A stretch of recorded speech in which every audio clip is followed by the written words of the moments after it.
收看《医师好辣》，介绍各位帅哥好辣医师团。神探级医师来报道，今天好辣医师团要来告诉你，医师们都是靠哪些微小线索来抓出病魔？好辣军团们又有哪些特别的就医经验呢？值班小护理师夏雨桐。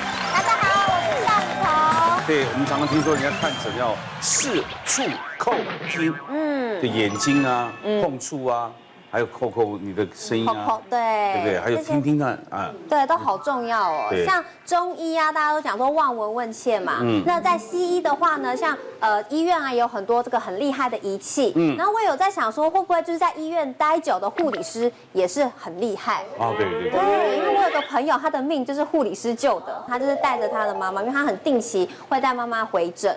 那因为他的妈妈就有3高嘛，所以等于他跟护理师是很熟识的。那有一次，那护理师就问我朋友说：“哎，你的声音怎么从上次我看到你到现在都还这么哑？你现在还在感冒吗？你怎么感冒这么久都还没有好？”然后我朋友就说：“没有啊，可能就是累吧，有时候又要应酬啊，干嘛的，所以哑应该没什么关系吧。”但那护理师就一直不断的跟我朋友说：“不行，你今天就是去挂号。”做检查。就当天我朋友挂号。就检查出来他是甲状腺癌啊！就因为他声音就是真的很沙，然后他仔细去回想，他在想说，哎，他好像偶尔有时候吞咽啊，会有一点就是好像要呛到，但也觉得不长，他觉得好像还好。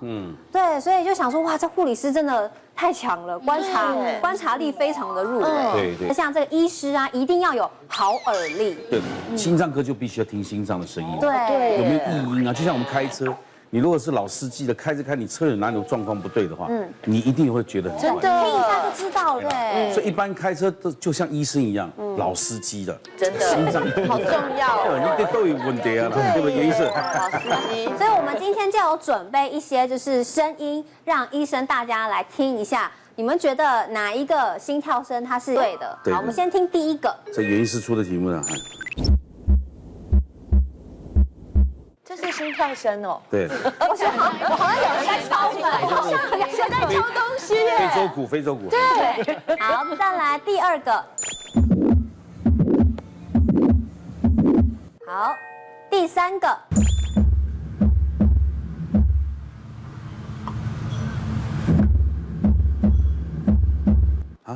好有节奏。第1个跟第3个有点像哎。好，所以现在来考一下大家，哪一个是正常的？这个很正常。对，哪一个是正常的？哪一个？好难。这个。对，哎，我也是这个。我觉得是这个。这个。对。哇，实在太好了，这代表出题还不错。正确答案，哒啦。是一哦，一有点钝呆耶。哎，等一下，我们可以重听吗？重听。像一种乐器。其实你在看第1个的时候，它是非常规律的。如果你再去听第2个的时候，哈，你就可以仔细去听，它在每次关的过程中，它有一个呼。哦，有一个回。对，有个呼的声音。这就是在瓣膜在开与关的过程中，它没有关紧。就像你台风天的时候，你窗子如果没有关紧的话，你就会听到一个呼。这就是闭锁不全。这是闭锁不全，这典型的闭锁不全。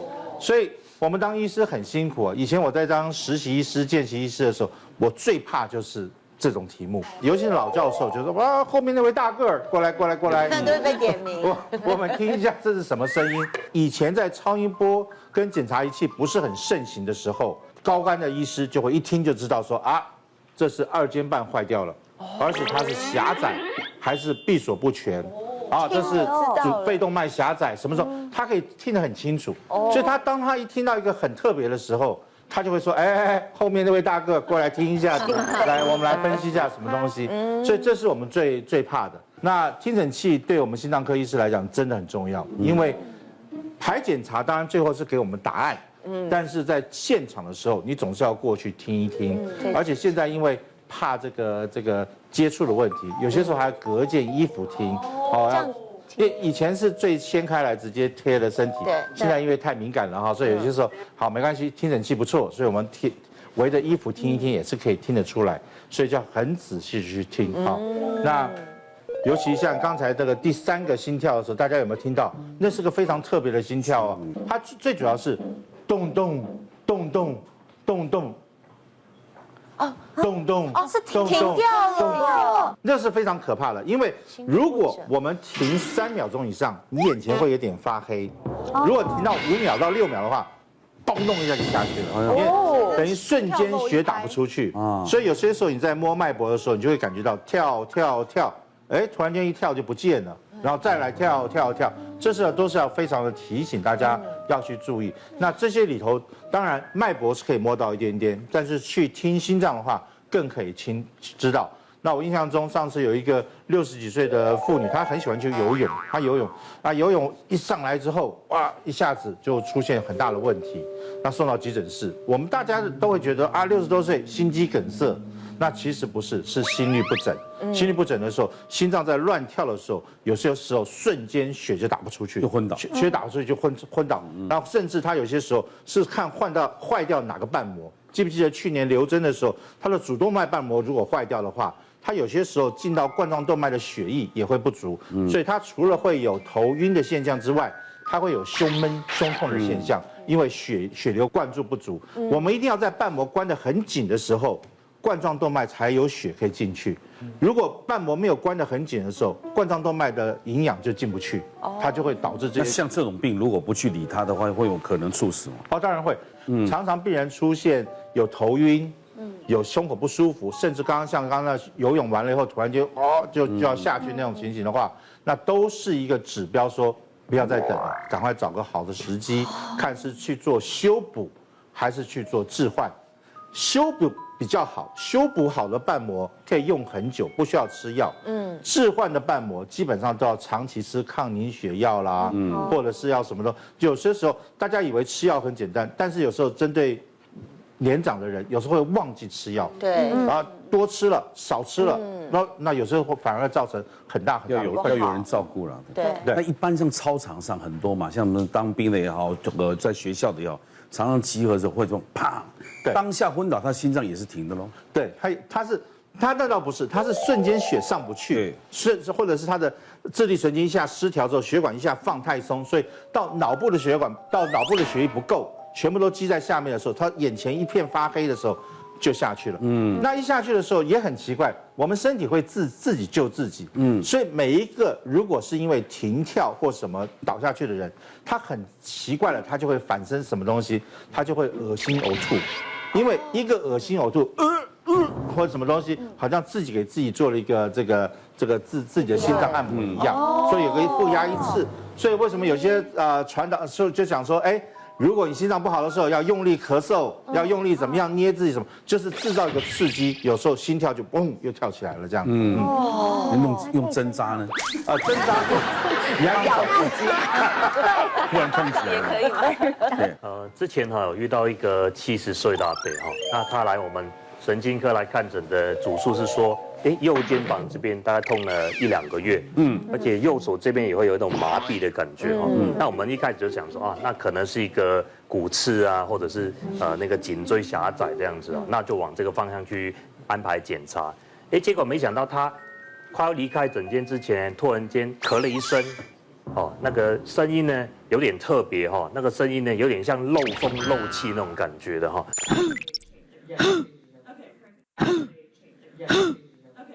感觉里面好多东西，有风的感觉。我听不出来耶，什么都听不出来。不是，有的咳会带痰嘛，他们它就是风那种，就很像干咳啊。对，其实他呢，除了说这个咳嗽有那种的沙哑的声音以外呢，其实仔细再去听他讲话他有那种很沙哑那种老烟枪的烟，对，然后就问他太太了，然后他太太就说反正30几年老烟枪嘛，本来那个烟嗓本来就在这样子结果呢我们就再问到那最近有什么差别呢？太太就说，其实最近那个声音越来越明显，而且尤其是这2个月特别明显，不管是讲话、咳嗽都有这个特别的声音那我觉得有点不是很对劲那赶快回来再帮你仔细看看结果我们后来再去仔细看看他的眼睛的2边瞳孔呢，去照光，结果发现他2边的瞳孔的照射的反应是不等大的，就是一边瞳孔是小的，一边瞳孔是大的。再仔细再观察他右边的眼皮呢，有一点点下垂那当时呢，我们就那个答案就呼之欲出这样我们就想说那赶快要去照一个 X 光片，胸部的 X 光片再回来它果真的是我们想到这个疾病哈，它在右边的这个肺的顶端有一个肿瘤在这，一个肺的肿瘤在这个地方哦。那后来我们再去想啊，这个是为什么会这样子呢？因为我们声带我们发声的时候呢，那个我们声带会活动啊，包括咳嗽的时候也是哦。那当我们的声带有一边是有受损，或者是神经支配的地方有损害，像这个案例，它的喉返神经哦，我们声带喉返神经会跑到肩膀这个地方来。那因为这个地方有肿瘤的关系，所以有侵犯到这个声带的喉返神经，再加上它也侵犯到右边肩膀这个臂丛的一个神经这样子，再加上这边的交感神经，导致它的右边瞳孔缩小，所以眼睛才会有影响。对，所以才有这个影响。那我们就当时那赶快要去那个胸腔科去继续治疗哈。那后来是一个肺癌这样子。是肺，这种声音就肺癌哦。对，它是一个肺癌。那我们哪能听声音辨别啊？对啊。对啊。会不会吓死啊！现在观众们稍咳点，声音有点像。像我朋友已经烧瞎大概快2个月了，我是不是要提醒他一下？提醒他一下。我觉得简单不止声音啦，如果你最近压力变重了，不好睡了，神经有点失调，就应该检查。就应该去检查。我觉得所有的毛病都是来自于你的压力，跟睡眠不好。对。这里分享一个案例，一个45岁的男性，他来就诊，他主说他左耳奇痛无比，他自己在药房买了药膏来擦，2个礼拜也都没有改善。那帮他检查他的耳朵的时候，里面干干净净的什么东西都没有，只是在互动的时候可以听到一种奇怪的声音。我们听一下录音带的声音。咔一声，脱臼，有没有听到？很明显，一个咔嚓咔嚓骨头撞击的声音。这个不是牙齿，对啊，不是，他牙齿还没撞到就有声音。对，他牙齿都还没撞到。其实他是因为他的颞颌关节因为严重发炎造成松脱，所以当他打开的时候，正常情况下打开它有一个关节，它会卡住，但是因为它已经脱掉了，所以它就滑出来。在关的时候，它又弹回去，就撞击。所以如果说让它嘴巴要咬大一点的食物，它搞不好就会因为这样而松脱，它会造成这样的问题。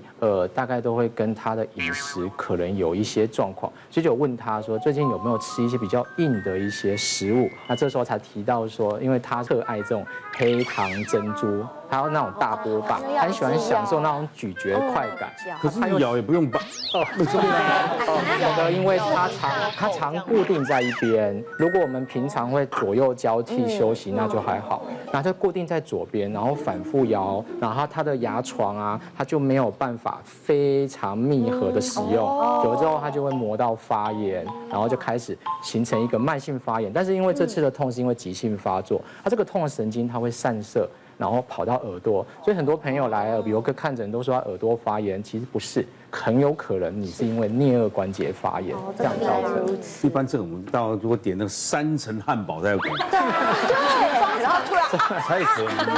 其他东西你嘴巴你吃什么东西嘴巴张那么大？对，好像真的是汉堡或是大鸡腿，只有汉堡、大鸡腿。所以在治疗上面，我们大概就先让他用一点肌肉松弛剂，稍微放松，然后建议他的饮食习惯，换一边，对他的食物可能要调整，然后着力点要稍微调整。有些比较严重的效果不好的，可能要在超音波底下，我就用长针打一些消炎或者一些类固醇的药物。这里很痛，对啊，超痛的。再不行，就像膝关节退化一样，这个关节可能要换掉。比较这么严重的有些朋友不得不这么操作。对。可是我看乡下农民的牙齿都很好啊，那甘蔗比我们咬的还好。我们常常比赛输人家呢。不过像甘蔗，还是说像槟榔这些长期食用这一类咀嚼的，还有人咬冰块，是，它这咀嚼肌会变得非常强壮，所以有时候打嘴巴反而会打不太开，它会纤维化。所以医生建议说咀嚼东西应该轮流，对不对？我觉得应该是要轮流，也不要太强硬，建议上都是要轮流，不要说只是单一边。还有一种是咬螃蟹的时候，他要跟他拼嘛，他不是拿榔头敲。外国人比较聪明，都是敲烂，都用。可是我们中国人、台湾人吃螃蟹永远是脚拿了就咔，对不对？我是从新加坡回来的那个时尚品牌总监，然后因为我刚好想说生完第3个小孩就照 SOP， 所以呢我就在产房里面就是拍照啊，就是想说很欢乐，结果没想到那时候医生就说停，然后叫我们大家全部就是听。你听听看。然后我们大家想说发生什么事了，因为产房里面就是我们大家在那边拍照的声音而已。结果医生说有风声，然后他们就说，像瓜哥，如果你现在看那个我们主持人的嘴巴的话，他打开里面就是喉咙跟食道嘛。结果他们就发现说，小孩哭的时候，就是里面多了一条缝，然后就会好像透风，有风声跑出来，然后哭声可能别的小孩的哭声是很洪亮的，对，就是哇这种，然后我小孩哭声很哇，就是还会有风这样子飘出来，然后那时候他们就说，哎，那这样可能它是里面有那个可能是口内腭裂，但是不确定，因为就很小一条缝，然后我们要赶快就是要挂颅炎科，那个当下就变成我们照顾小 baby 的方式都完全不一样，变成说他要用特殊的那个奶瓶，中间有一个阀，因为他可能吸力不够，就会吸不上去，吸不上去，然后他那个阀可能他咕噜一下子他就不会呛到，不会从鼻孔出来，然后呢，我们在照顾他的时候又要小心，可能喂食的时候不能让他躺太平，不然他可能会就是直接流到鼻孔啊什么，其他所以它这种构造比较容易呛到，对不对？对，然后医生就说，哎，他这个缝差不多1岁，然后医生呢就帮他缝了那个，这样打了6个叉，全身麻醉，然后小 baby 推进去之后，他们就把他从那个上面的缝这样一直缝下来，就像你们女生穿长筒鞋打，对，类似那个网袜的形状。对。然后呢，他们就说，哎，那妈妈你回家就记得哦，不要让他哭。我想说怎么可能？他说，可是你让他哭的话，他的伤口会裂，对，会爆开，然后就会血可能就会这样喷泉而出。然后我们就觉得好可怕，然后他就说妈妈不止这样，你回家的时候呀，不能让他喝那个热的奶粉、奶水，然后也不能喝热汤，他就只能喝凉的跟冰的中间。所以我们每天就拿那个温度计在那边量。然后像他在半夜喝那我们也是要把他抓起来，然后先这样子喷完水让他漱口。所以现在其实医生说，哎，他长大了之后，他的发音就不会有风声，他的咬字也才会正确，不然他可能会越来越不清楚。然后可能他在吸奶嘴的时候，因为他会一直呛到，他就变成用左边这样子咬，或用右边咬，然后他的嘴型就会有一点不一样。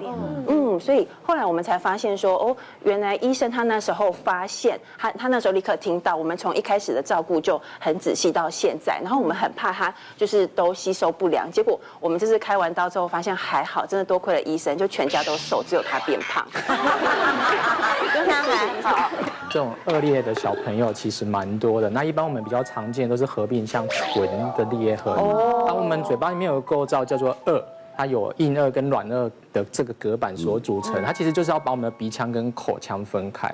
那如果说没有把这个空洞把它补起来的话，我们在饮食的时候，这个水就会跑到鼻腔，然后它会逆流从鼻子里面下去。而正常情况下，我们吞咽的时候，就是所有的构造都关起来，就只留下把声带也关起来，它只留下我们的食道下去。但是你只要有这个缝的话，它就会干扰，所以很容易有呛到的问题，容易有鼻音上面的状况。另外更重要的是，它这个肌肉啊，牵涉到我们的咀嚼，牵涉到我们的耳咽管的一个运作，所以如果说它的这个腭裂没有把它适当的缝补起来的话，会影响到耳咽管，所以很容易积水。有没有可能就是小孩子因为爸爸妈妈不知道这个事，他到某一种年龄他自己会好？原则上小朋友就是在喂食的时候，爸爸妈妈就会注意到，因为他会因为反复这些呛咳逆流的问题，影响到他想要进食的欲望，他会排斥，所以这应该是蛮容易发现的才对。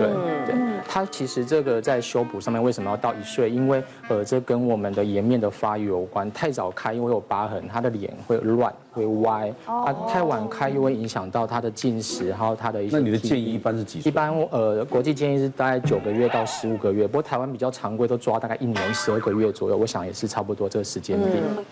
我之前是遇过就是一个新住民的爸爸妈妈带1岁多的小朋友来，还不会讲话的那种小朋友，然后爸爸会讲一点点国语，那妈妈只听得懂缅甸话，那2个人都是缅甸人，那就带过来，可能没有看过台湾的急诊，那爸爸妈妈就都很紧张，然后问说所以小朋友哪里不舒服？他说会咳嗽，然后说咳嗽之外还有其他不舒服吗？他好像听不是很懂，反正问了很多之后，他就说会咳嗽，那我就想好会咳嗽，那我们就做一些检查，然后就听一听呼吸音，肺部的呼吸音其实也都很干净。那小朋友也没有发烧，那我就问爸爸妈妈说吃的好不好啊 ？OK， 那我说好，那要不然我们就先开一些口服的咳嗽的糖浆啊那些先回去，然后再观察休息，再过2天再回来儿科追踪。就爸爸妈妈就说好好啊，要准备出去结账的时候，就突然听到小朋友就咳了2声。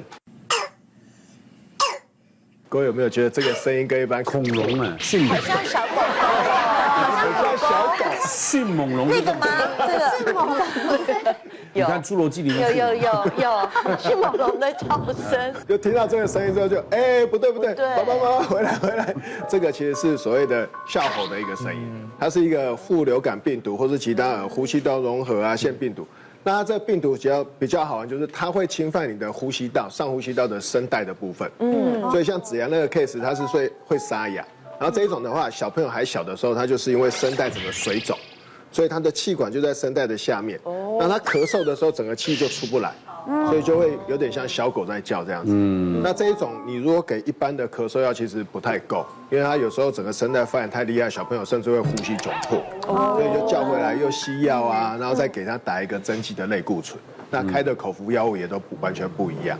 还好他咳了。对，还好他咳，因为如果这个病毒还没有侵犯到下呼吸道，其实你不一定听得到呼吸音的异常。那小朋友如果在诊间又不咳嗽的话，老实讲，你其实看不太出来。不过只要一听到声音就可以下诊断。来，我们接着看这个。好，那现在就是要考大家好眼等一下，我们力的部分。节目跟行星有什么关系？就是水星、太阳星嘛，连成一线。不是，因为呢，大家都在讲说，每次我们节目常常都在讨论就是女性的妇科问题。是啊。所以这次我们要讨论的就是关于就是男性的生殖系统。请问你们觉得哪一个大小是正常的？问他们啊。瓜哥也要回答。他们怎么知道？他们哪有去摸啊？没有啊。要我已婚了，我已婚，我再看看。你这个没有讲清楚，这个是什么？这个是有带皮的吗？是不是？或者我要先问嘉豪泌尿科，你要问我们什么题目？正常睾丸大小啦，睾丸嘛，不带皮，对不对？蛋蛋的大小，对。哦，蛋蛋，哦，这样我就懂了，不是？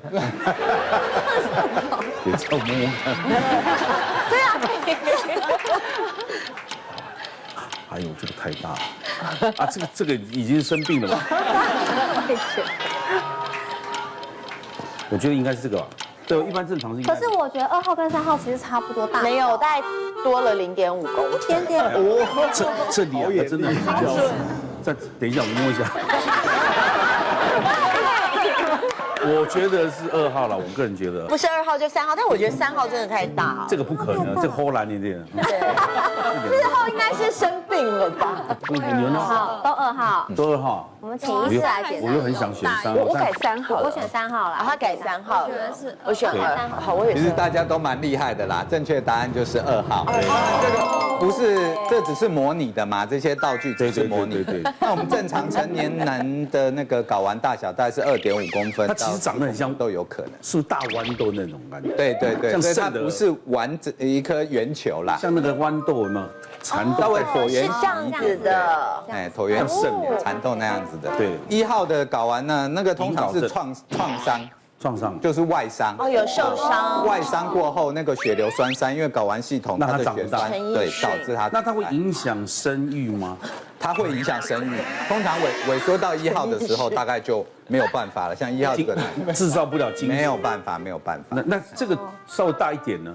稍微大一点的，这些造精功能通常都是正常的，除非它里面有什么其他的问题。那医师，我这样讲对不对？一般人做平均是这样，也有长这样子，比较少数，是不是？稍微大一点，因为3.5公分到4公分都有可能嘛。那是有没有病灶？除了那个大小以外，硬度也是很重要的。我分享一个案例，之前有一个60几岁的阿公，因为他本身是结石的患者嘛，所以他就是血尿，然后又下腹部疼痛，所以就来。那一开始也不疑有他嘛，想说结石的老病人了，简单帮他做一下超音波。可在脱裤子做超音波的时候，就发现他的那个阴囊并不平整，它长得有点凹凹凸凸的，代表里面的东西很坚硬。因为如果我们像2的这个乒乓球这种大小，它软软的是光滑的嘛，不应该会在阴囊上面有一些起伏，看起来里面是有一个坚硬。所谓的光滑，你自己摸也摸得出光滑吗？外观上面看得出光滑，但是如果你凹凹凸凸，就像这个高尔夫球的表面一样有凹凹凸凸的，明显的凹凸啦，明显的凹凸那就怪啦，那代表里面的东西一定是相对坚硬啊。所以当下我就一摸这个睾丸2号跟3号，3号不但大，而且它相对坚硬，那个硬度是差很多的。可是因为我们很难去掐，一掐一就痛嘛。最重要的是它不这个病灶它不会痛。哦，对，所以当初超音波做下去的时候，就发现那个睾丸里面有肿块，然后整个睾丸的质地变得坚硬，所以它会有可能什么最差的病灶是什么？就是睾丸癌。这个长这样就睾丸。所以当下摸硬块就不对了，当然你不要大力去挤压它，就不会痛。哦，是的，男生很少在做这个课题，你自己检查一下。你看，要摸摸看呐，有没有奇怪的形状？对自己也要检查，睾丸癌不会痛嘛？睾丸癌不会痛，看到没有它也是承诺的杀手。这是没感觉。所以你要注意啦。那这样这个是不可能，你有看过吗？这个，所以后来有一个40几岁，他自己以为是睾丸癌，跑来说要做超音波检查。那通常会长这么大的，反而不是睾丸癌。哎呦，它是之前那个手术术后的那个阴囊水肿，那个都是基因。那个因为你那个抽脂嘛，有人抽脂之后隔2、3天，它会流到底下变那么大一个。对，嘛，对，反而这个是良性的，把那个水用针抽一抽吸掉就没事了。反而这个不是睾丸，所以这个还比较严重哦。对，稍微变大，质地变得很坚硬，这个就是危险的讯号。有些属西部的疝气也会变得那么大哦。这个疝气更大都有。疝气它这边刚好就是属西部那边刚好有个漏洞。所以你一咳嗽，那肠子就往这个睾丸这里面。大不是蛋大，它是因为肠子到底下变成袋子变大。但是你一去摸的时候，你有时候就也不知道摸到什么东西。对，它的肠子流下来变，不是蛋变大了。就是一个在这边的。但都不是蛋变大，这也是流水流下来变大，整个袋子变大。对。会有人想要蛋变大，然后我对不起，这样穿裤子很麻烦。我就好问你，水会长大那个地方，往上一点。排球更大，那个肝硬化的病人有时候阴囊水肿，真的可以肿到跟排球一样大。那也是不正当的水流下来的。对，就很像那个狸猫就裤子一脱，哦。就之前啊，我肩颈酸痛，有时候会去给那种就是师傅按摩，然后后来呢，师傅就手这样子按一按，就发现说，哎，我的手腕这边就是感觉有一个硬块这样子，他就说，哎，那好像不太正常，就叫我要去做检查。那我就想说，哎，这个也不知道是要先去挂骨科还是什么科，不知道。我就想说先去复健科看一下，然后复健科医师就说啊，你这个是腱鞘囊肿。对，然后腱鞘囊肿它就是会在这个手腕上面就肿一块，然后其实有时候会酸痛。然后后来我就问医生说，那这样子要怎么办？然后他就说，2种方式，一种方式就是开刀然后去里面反正就清理一下这样子，然后另外一种就是他说那个针，他一直跟我讲说很痛，一根很粗的针插进去，然后把水抽出来，他说真的很痛哦，然后所以医生就说这2种方式呢，做完之后其实复发率都非常高，然后所以医生的建议就是说，除非就是这个腱鞘囊肿有严重影响到，譬如说我关节我平常的活动，譬如说打字或者是用滑鼠握手，严重影响的话，那才要去做处理，否则他就会觉得也不用特别去挨这一刀。我挨一刀，然后他到时候又长回来嘛，是赶快啊！我后来就想说，那我就是固定去回诊。所谓的腱鞘囊肿就是这样，因为人体全身有300多块骨头嘛，那这骨头跟骨头中间，为什么我们这样动不会咔？原因就是骨头跟骨头中间有袋子装着润滑液。那我用你们听得懂的话讲，比较简单。那所以骨头跟骨头中间装着润滑液的袋子，如果破掉了，它就鼓出来那个液体，就变腱鞘囊肿。你觉得很像一个瘤会时大时小。其实有的人甚至说，它鼓出来的时候揉一揉，它又回到关节腔的时候，它就会不见。但实际上那个破洞会一直在那边。所以原则上来讲，如果说你是要完全根治，是要手术。可是因为全世界的统计，再会开刀的医生开腱鞘囊肿的复发率还是50%。我现在帮你把这个塑胶袋重新补起来。对。可是补起来的时候呢，假如说你比如说不小心你又扭个毛巾或什么又用力，这个袋子有可能就马上被你扯破。所以很多人绝大部分会发生这个原因，都是在比较过度使用的一个关节。那过度使用的关节帮你处理好之后，你常常又会不小心去过度使用。所以一般来讲，能够很完整处理好，就是说你除了把它手术完之后，但是你这边要必须适度的休息3个月到半年。因为我自己也有很漏气的事情啊，我自己的太太是老师，写板那个他的朋友写板书写一写之后跑出腱鞘囊肿，我帮他开，我跟他说你要好好保养，怎么讲了一大堆，结果隔了1个礼拜之后，他说他不小心滑倒蹭个地板，啪就又来了。对，所以其实这种东西就是说，它的原理大概就是这样，抽其实不治本啦，就是它鼓出来的抽掉嘛，你关节液还会再长嘛，对，好，他要叫你带护腕啊，多休息啊，除非到你真的已经受不了，压到手指很麻，你再拼拼看这样子，对。我们这里有2张照片，然后请问一下瓜哥还有现场来宾，他这是分别为2个案例，然后手上都有一些黑痣，那想请问一下各位，觉得哪一只手，好像就是1号跟2号啊哈，哪一个病人他可能这个痣比较容易有潜在的危险？你都把1号遮住，所以我们选2号。你们选1号，我选1号，我选2号，来公布一下答案。其实答案是1号啦。1号，好，就是是这样子的，就是我们一般看到手上面的一些色素沉着，也要留意一下它的一些规则度，譬如说它上面会流汤、溃烂，摸起来非常非常粗糙。这个我们都要担心有一些病变的问题，像黑色素瘤、像基底细胞瘤。那这2个其实在这上面去做切片都是良性的，没问题。我这里要分享的案例是要再进一步看到你的手上面有一堆痣的话，下面我们就要看看其他身体其他部位的状况。这是一个55岁的女性，她来就诊的时候是因为她前几天不小心跌倒。撞到鼻子，整个鼻骨骨折，然后要来讨论手术的部分，因为肿得太厉害，跟猪头一样。我建议他消肿之后，我们再讨论手术的一些细节。结果在讲话的过程当中，注意到说，他的嘴巴上面还有他的手都有好多痣，那就请他再把他的嘴巴打开，就像照片一样。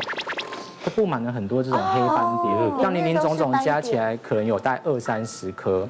我们经验上看到这种黑斑，就会想到是不是我们消化道会不会有问题，所以他连嘴唇也是这样啊，对，他连嘴唇，其实他嘴唇上面，然后口腔黏膜，包括说他的后面下咽的地方都看得到一点，就是这种一点一点的这种黑色的色素沉着，那就赶快帮他安排肠镜。大肠镜啊、胃镜啊，还有顺便抽血，就他血色素就只有8，我们正常女生可能都希望有12以上。那重点来啦，在他的大肠跟小肠的地方看到很多大小不一的息肉，最大有超过2-3公分以上，总共这样30-40颗以上。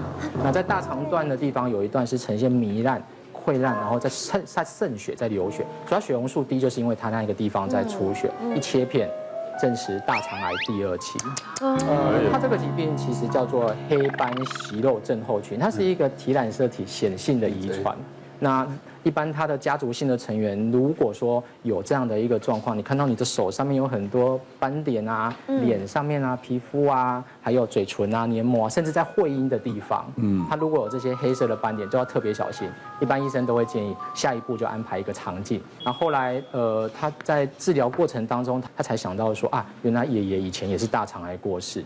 身上也有很多这种斑点，所以有这种家族史的就要特别小心。我觉得医生眼力好真的很重要，像我现在讲这位医生，他就救了我2次。因为我个人非常喜欢户外运动，所以只要天气好，不管是夏天或什么时候能够下海，我就会去海边。然后有一次在很多年前，我就很开心啊，也在海里玩得很棒，今天什么什么都很好。突然我就觉得手这边呢就很像被电到，然后又像被电到，又像被烫到。然后上岸的时候我就发现这边是整个很红肿起来的，对，后来才知道是被水母打到。然后呢，当下呢，像我现在其实这边都还可以看到还有一些疤，还会流汗。我这个很像是被砍的疤，这个那时候因为当下我朋友就一直跟我讲说，你要不要用尿啊？就真的淋上去，天啊，那真不是盖的。淋上去的时候跟打到一样痛，好，然后当下我们就开车回到台北，就去医院了，然后医生就打针啊，然后开药，然后还有擦的药给我，但是呢。这整个状况呢，我在中间换了非常多的医生，将近2年的时间，他完全没有好。他时不时就是会有红肿，红肿之外呢，它会有一颗一颗的红色水泡，很像大颗的粉刺，然后很痒又很痛。后来是因为我朋友看到，他就跟我说：“那我介绍一个医生给你去试试看。”然后我就去看了那个皮肤科医生，那医生一看到我就说：“哦，你这个就是那时候可能没有处理干净，所以其实很多的毒素还在里面，所以它就发炎了。”然后那个医生就很细心，就帮我在所有的水泡上一颗一颗的打针，超痛的。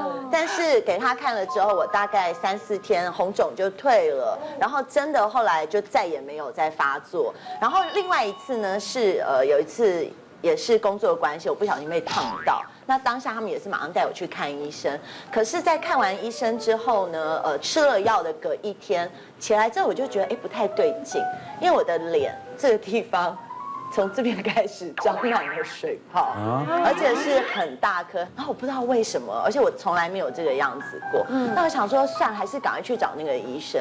那医生一看到我就跟我说：“你这个是药物过敏，你是不是？”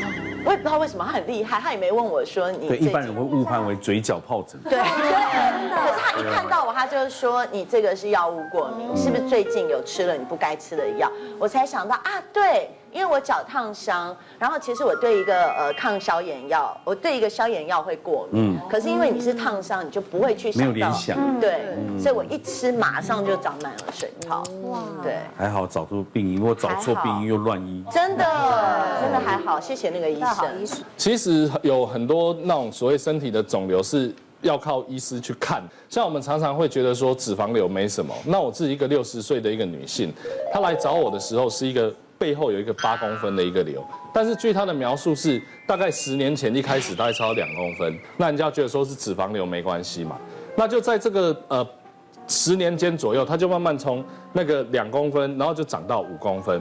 那5公分的时候，其实她也不以为意，她为什么这一次会来，是因为在这不到1年的时间，瞬间又大了3公分这样，因为她来的时候是跟我讲大，然后我量是8公分嘛，她说她上一个医生帮她量是5公分。那这个手术帮他开下来之后呢，因为我们也觉得是应该是脂肪瘤而已，但是就是帮他开下来，可是开下来里面却有恶性的成分，就是所谓的脂肪肉瘤。那这种东西其实脂肪肉瘤就会变得很麻烦，因为它已经有恶性的成分的时候，你就必须再开一次刀。有时候会开到大到那个皮补不起来，要拿大腿皮来补。然后而且这个是不用，但是它开更大之后，它术后必须要做一个电疗的一个动作。那之前我们也遇过50岁的一个男性，那一样是脂肪瘤，不以为意，然后慢慢变大之后，医师就觉得他硬怪怪的，就跟你说开掉。那一个病人我帮他开掉之后，大概2年过后，又在大腿。又再重新长不同，本来是小腿才2、3公分只是大的比较快。我说那摸起来很硬，就是硬而已，看起来就突就怪怪的，就拿掉。结果是肉瘤，然后也完整再开一次，做完电疗，但是2年过后又在大腿出来。那这个病人到最后其实是到医学中心，到最后是为了保命只好截肢对，所以有时候一个小小的瘤，它长得非常非常快，你医师要观察，病患也要观察，要注意。我这里有一个图那其实呢，大家看一下这个图，我就觉得有点奇怪这个是一个病人画的图，我们请他画一个时钟，然后在上面呢从1到12的地方写上去，然后刚刚说你在10点10分的地方画一下那个时针跟分针这样子不晓得各位有没有看到这个图到底？很多问题一般人会把12就是均分嘛，可是他12重复了，然后时针跟分针也错了，对，很厉害那我们之前有看到一个案例，他的大脑的右边有一个小小的中风他是一个70岁的男生他平常早上都会刮胡子，结果那一天呢，突然间起床后呢，太太发现说他怎么刮胡子只有刮一边，然后右边都没有刮到然后后来呢，太太她也觉得不以为意，病人也没有什么不舒服她觉得她也不理他这样子。然后后来呢，中午在吃饭的时候呢，她也只夹一边的菜，另外一边鱼肉都不吃这样子。喜欢吃。对，然后太太就觉得是怎样是煮饱菜，是说要改吃素还是什么？很奇怪。然后后来呢，过一天呢，状况还是一样会这样子然后后来他儿子回家呢，就发现说。你这样应该不太对劲那我们应该去看一下医生这样然后他一来呢那我们就请他画一个这个时钟就是长这个样子那除了这样子以外呢，我们还请他做了2件事情瓜哥跟来宾看一下上面这个图在这张白纸上面呢，我全部会画一些线条在上面那请他看得到线条的地方呢，再画一个叉叉这样子那不晓得各位有没有看到上面这个左边也都没有，好像是对，没错，他是左边这边他都完全都没有看到这样那下面这个图呢，我们请他呢，我们中间画一条直线，哦，那请他在这条线的中间画一条线，中间那差很多，就他也是画右边到一半，所以他的视野都在这边，对，夹看到右半有一半。其实他很特别哦，他的视力是没有问题的，哦，我们就赶快去给他照个大脑的那个核磁共振。发现他的大脑的右边的顶叶，我们顶叶是头顶的顶哈，这个头顶的顶那地方呢，原来那个地方有一个小小的中风在那个地方哈。那因为我们这个脑中风呢，这个地方呢，它基本上呢，顶叶这个位置，它是负责我们身体的另外一侧的空间感还有专注力。这个病人呢，因为发生中风呢，他对这边的东西视而不见，他虽然看得到，可是他忽略它。甚至他也不觉得有问题，所以这病人后来我们就赶快给他用一些通血路的药哈，因为他还有他是脑中风，所以他大概差不多1个月之后呢，哈，慢慢呢那个血液呢慢慢呢就会恢复了，他就慢慢左边东西就越看得见，啊，后来刮胡子也刮得很干净这样。那如果万一他假设说他是一个栓塞，所以脑中风嘛，如果假设他是长瘤哦，那我们有时候也。这个位置长瘤哈，也会有这样的症状，那就可能比较麻烦。各位，我们记得木村拓哉演一部戏，永远看不到老婆的五官的，你有没有看过？对，他不是每天回家吗？对，他老婆都是戴一个面具，他就不晓得他老婆长什么样，他好像出个车祸还是什么？对，我忘了。大脑里面其实有一个地方在人脸辨识区。那个人脸辨识区，如果刚好在那个位置有病灶，我们之前就有遇过一个是脑出血的患者。它刚刚好，它不大不小。如果它太大的话呢，它另外一侧的东西都完全看不见了。假设是说它是刚刚好，那大小刚好压在这个位置呢，它就变成说它看得到，但是呢，它把五官都看得出来，可是它拼凑起来，它不知道这张脸是太太的脸。大脑的额叶的地方有病灶，比如说脑中风啊、脑瘤。那最常见是那个病人。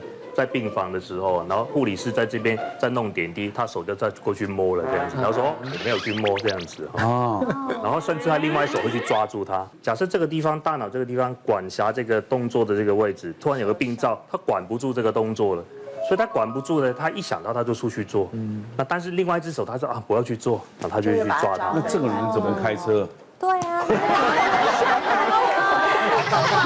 左转不行，这样子。而且很容易在公共场合就变成性骚扰。其实有很多的东西，就是医师要很精确的去观察，你才可以下这个诊断。像我之前遇过一个60岁的婆婆，我那一天是顾留观室，然后我就在那边留观室，早上去看她，她躺在床上的时候。我问她婆婆还没有什么不舒服，她说没有不舒服，我就走到前面来，就后来后面的病人家属就说，哎，医生你赶快去看她，就看到婆婆在走，就是走路起来走，然后她就说她很晕很不舒服，然后站不住了，快要倒下去，然后我们就赶快把她扶到床上，我说婆婆你要干嘛？然后她上厕所，然后一起来走，我说所以你起来走是会晕，然后她觉得她没办法走不动。然后叫他家属说：“你把家属叫来，让他们来陪着你，要不然怕跌倒。”就后来第二次，婆婆又是，她是说：“医生，我可不可以去上厕所？”就她起来走很好玩，她动作都很正常，她起来头也不会晕，因为像有的眩晕的病人躺久，她一起来头会有点晕，她觉得哦好像在地震这样，她也都好好的，但是她一开始走了2、3步之后。他就开始站不住，他去量他的血氧，他血氧走路的时候就血氧掉到80几快90这样子，就掉得很快。可是他在躺在床上的时候是正常的，所以他其实不是眩晕哦。然后就开始问他一些肺部疾病的问题，因为他血氧低嘛，要不然就贫血，要不肺部有问题。后来全部检查下来之后，才发现原来他是肺栓塞。他只要一开始需要一些氧气的东西，他就开始血氧不够，他就开始晕。但是他躺在床上的时候，他又好好的，因为他那个太大块了，血氧又掉，所以后来医师是给他一些抗凝血的药，然后住交病住了1个礼拜才好。今天听了那么多故事，所以说病人的回答、疾病的表现，都是医师辨别疾病非常重要的依据。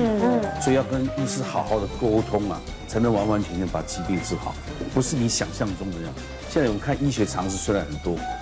但猜中几率也未必是100%，对不对？看越多当然是会获得更多的医学知识，但是还是要寻求专业的医师。谢谢大家。